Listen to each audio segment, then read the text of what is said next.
The complete AI workflow for content creators. Now, if you're creating content regularly, whether that's YouTube, videos, blog posts, social media, newsletters, or podcasts, you already know the feeling. You have ideas, but the execution takes forever. So, writing a script, recording, editing, creating graphics, writing captions, scheduling posts, each one is its own task. And together, they set up your entire week before you even start on the next piece of content. Now, the creators who are consistently putting out high quality content across multiple platforms aren't working harder than you, but they have built a system. Now, what I'm going to be walking you through in this video is a complete AI powered workflow for content creators from the moment you have an idea all the way to the distribution. And by the end of this video, you will have a clear picture of what a modern content workflow actually looks like. Now, a content workflow is simply the series of steps you go through to take a content idea from concept to published piece. Most creators are going to have a workflow. They just don't think of it that way. They have habits and sequences they follow, even if those haven't been a documented or optimized experience. The problem with unoptimized workflows is that they have an invisible bottleneck. Maybe you're fast at scripting but slow at editing. Maybe research takes you 3 hours when it could take 30 minutes. AI doesn't change what good content is. It changes how fast you can produce it and how convenient it can be for you. The workflow I'm going to be walking you through has 5 stages: ideation, research, production, repurposing, and distribution. Now, the first stage is deciding what to make. Now, this sounds pretty simple, but for most creators, idea generation either takes too long or produces ideas that don't actually perform well. AI is going to change both of those problems.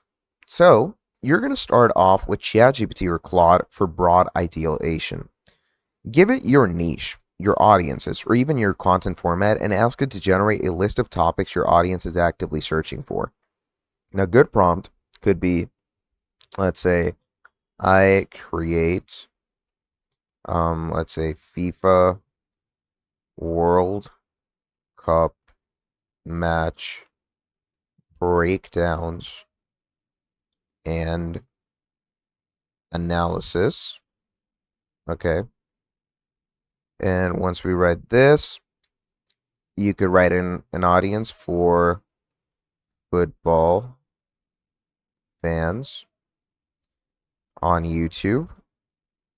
Okay. And you could go on with something like, say something like, give me 10 video ideas. Okay. You can simply write something like that.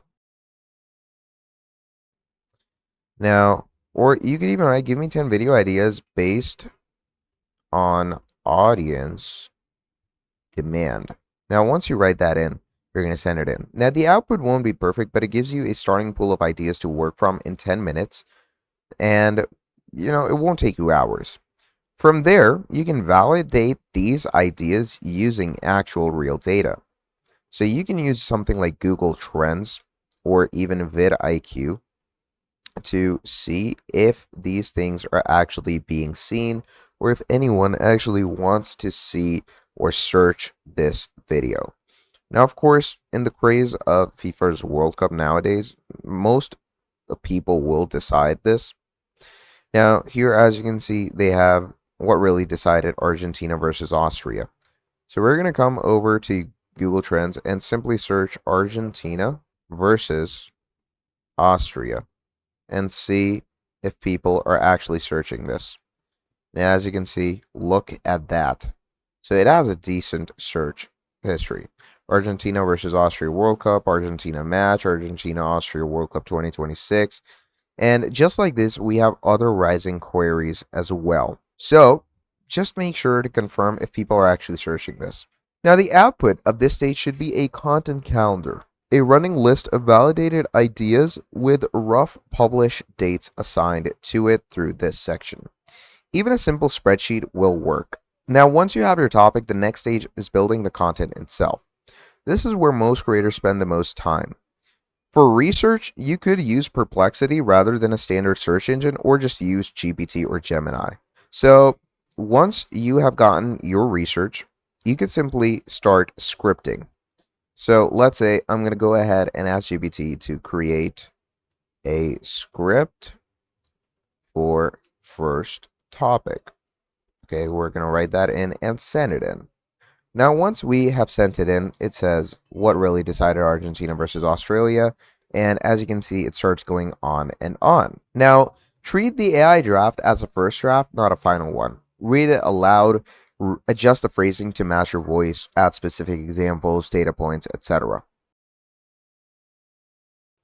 Now, for SEO optimization of content, you can go ahead and use tools like Surfer SEO or even Clear Scope.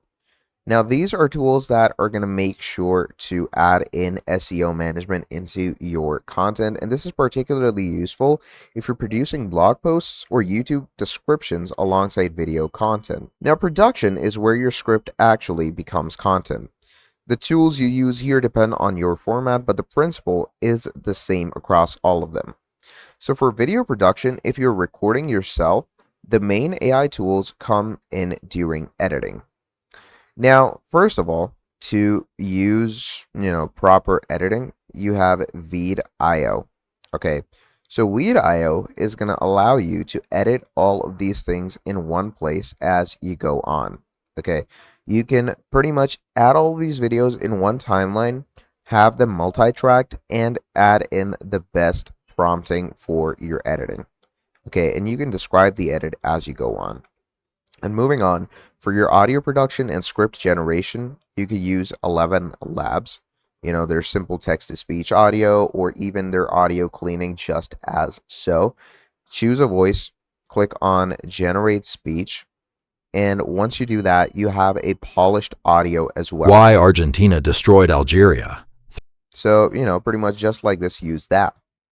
Now, for graphics and thumbnails, what you can do is you can pretty much use anything like ChatGPT, which uses Dolly, or Gemini, which uses Gemini's research engine, or you could just use the stock photography off of Pexels or Unsplash if you want to. Okay, and once you have gotten all of that, one production principle that is worth emphasizing is batch your recording or production sessions. Now, the stage that most creators skip is repurposing your content. So to repurpose your content is to, of course, make sure to create sectionings of it to use it later on. Now, Opus Clips is best for it because it takes a long-form video and automatically identifies the best moments for short-form clips. It cuts them, adds caption, and scores them by predicted engagement. And once all of that is done, you are good to go. So once repurposing is done, all you're going to do is you're going to go ahead and start uploading them onto your YouTube one by one. And of course, do it consistently. And once you do that, you're pretty much good to go. Now, a complete AI content workflow is not about replacing creativity. It's about removing the friction between having an idea and getting it published. 5 stages that are ideation, research, and scripting, production, repurposing, and distribution. Each have tools that handle the repetitive, time-consuming parts automatically. Now, what that frees up is your attention for the things AI can't do. So build the system once, refine it as you go, and use the time it saves you to make the content itself better.